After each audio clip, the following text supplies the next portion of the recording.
pertama, untuk yang sedang disidik sekarang, yaitu tersangka Peggy. Bahwa Liga Akbar itu cerita kronologis itu putus pada saat Eki sama Vina. Nanti Komisi 3 akan mengundang kabar eskrim. Dan kalau Mel takut, khawatir, saya bilang Mel kamu datang ke saya. Nomor telepon saya ada di Instagram saya. Kalau saudara Aib juga datang ke saya akan bantu saudara. Tidak usah ragu dengan saya. Semoga hari ini jauh lebih baik dari hari kemarin. Kabarnya Komisi 3 DPR RI akan memanggil Bareskrim untuk klarifikasi kasus Vina. Teman-teman silahkan subscribe channel ini dan ikuti videonya. Ada Mel, iya kan? Saya sudah bilang, siapapun yang memberi statement yang berimplikasi pada proses penegakan hukum ini, panggil. Dan kalau Mel takut, khawatir, saya bilang Mel kamu datang ke saya. Nomor telepon saya ada di Instagram saya. Kalau saudara Aib juga datang ke saya akan bantu saudara. Tidak usah ragu dengan saya. Saya akan mengambil jalan tengah. Sama dengan Yosi. Yosi itu memang benar, dia pengacara Vina dan pengacara Eki. Dalam hal ini keluarganya, yaitu Pak Rudiana dengan orang tuanya laki-laki si Vina. Dan itu benar menurut Yosi. Dan diambil jejak digitalnya, dia bawa kemarin. Ada print out, ada ini surat permohonan konstruksi, ada semua. Dan orang tua Vina, perempuan waktu itu sedang bekerja di luar negeri sebagai TKW. Maka diberi kuasa. Loh kok sekarang enak aja. Itu orang tuanya. Tadi sih itu udah ngomong ke saya.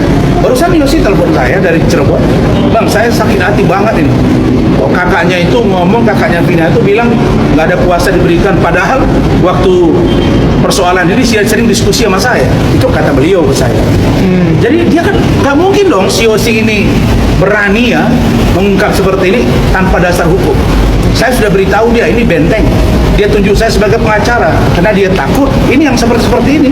Ada tuduhan, ada serangan, nah, yang bisa cyber kepada dia. Ya sudah, kita bentengi gitu.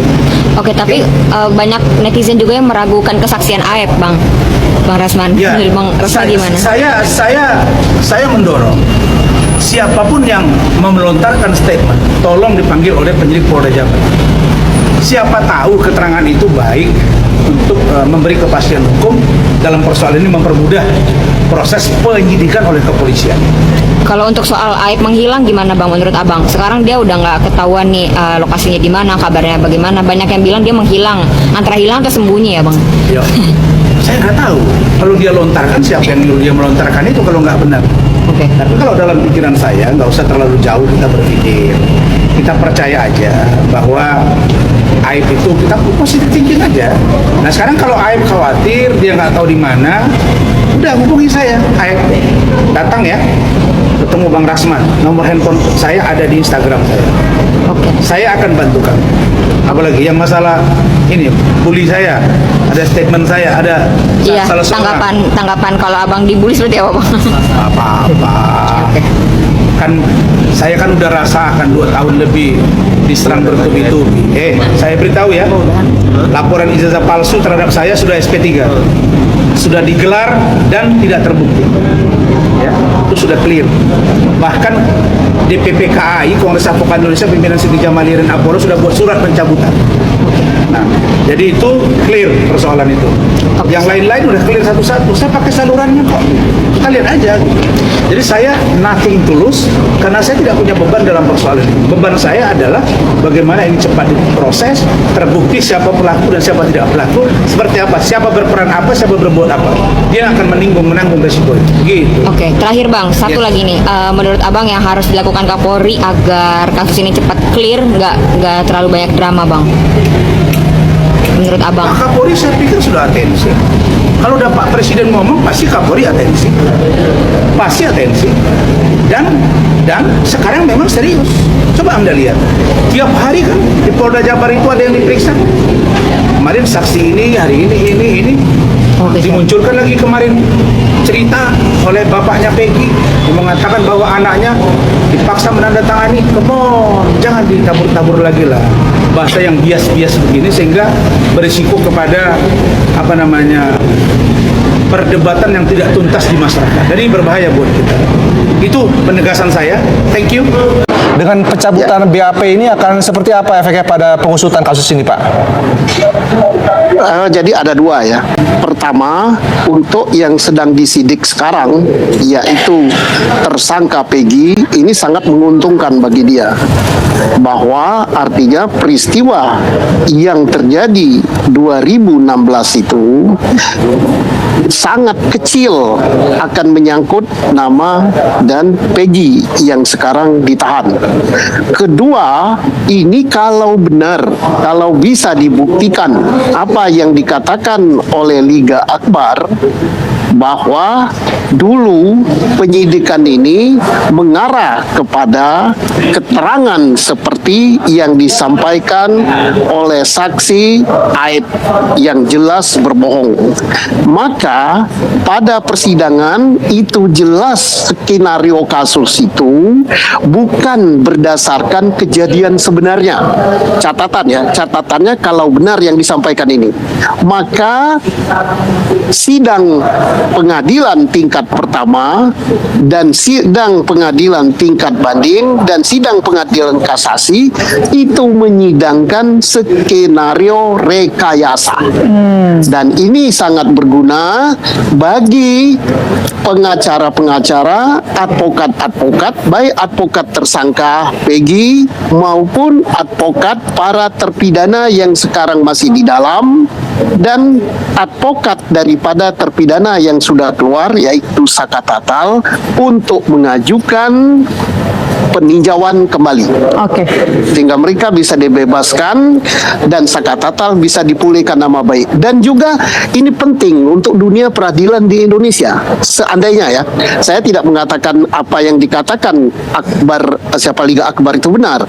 Seandainya, sekali lagi saya katakan seandainya, ini agar orang-orang yang mencintai hukum di Indonesia, ini catatan bahwa hukum di negara kita ini praktisnya tidak sedang baik-baik saja. Baik.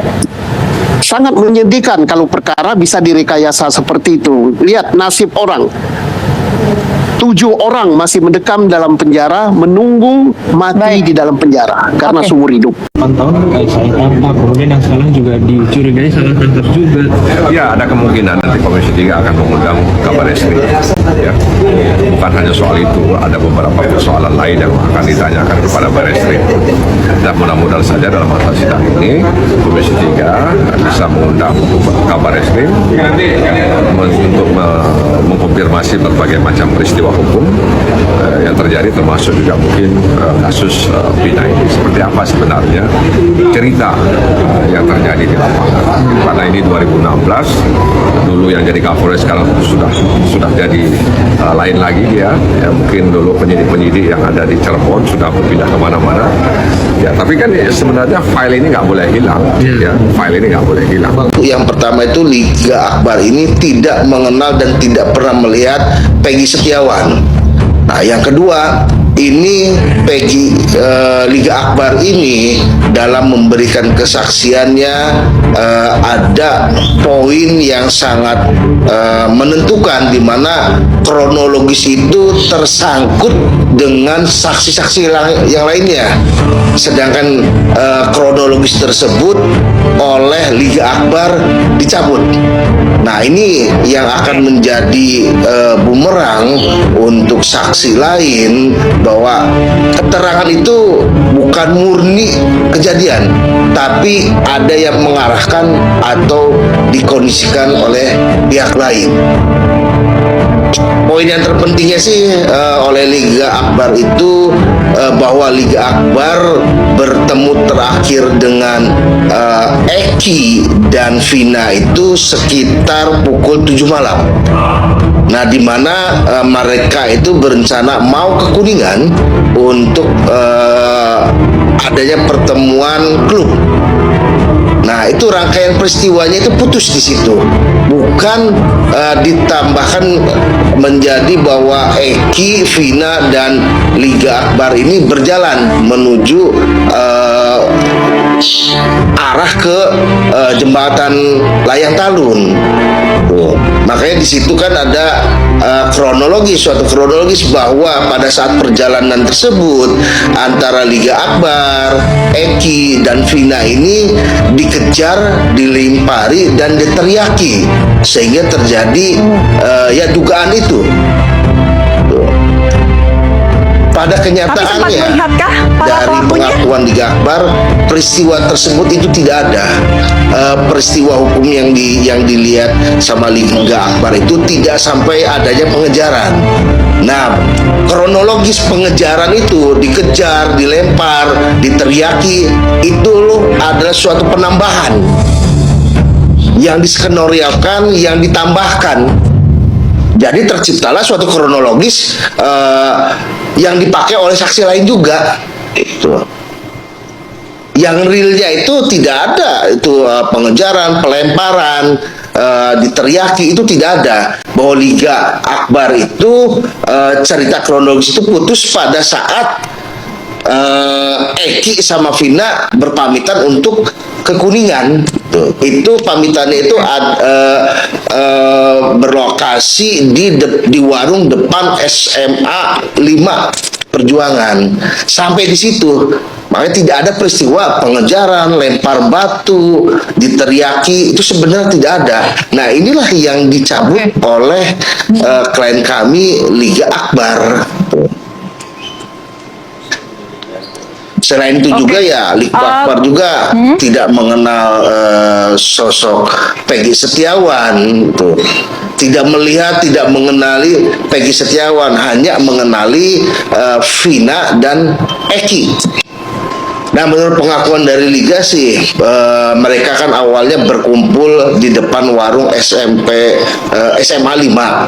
Nah, sekitar pukul 7 malam ini Eki dengan Vina ini berpamitan. Nah, itu peristiwa hukumnya itu kronologisnya putus sampai di situ. Dengan yang diketahui oleh Liga. Mel sama Aib setelah memberikan kesaksian langsung menghilang ya teman-teman. Adakah teman-teman tahu di mana keberadaan Aib dan Mel ini teman-teman?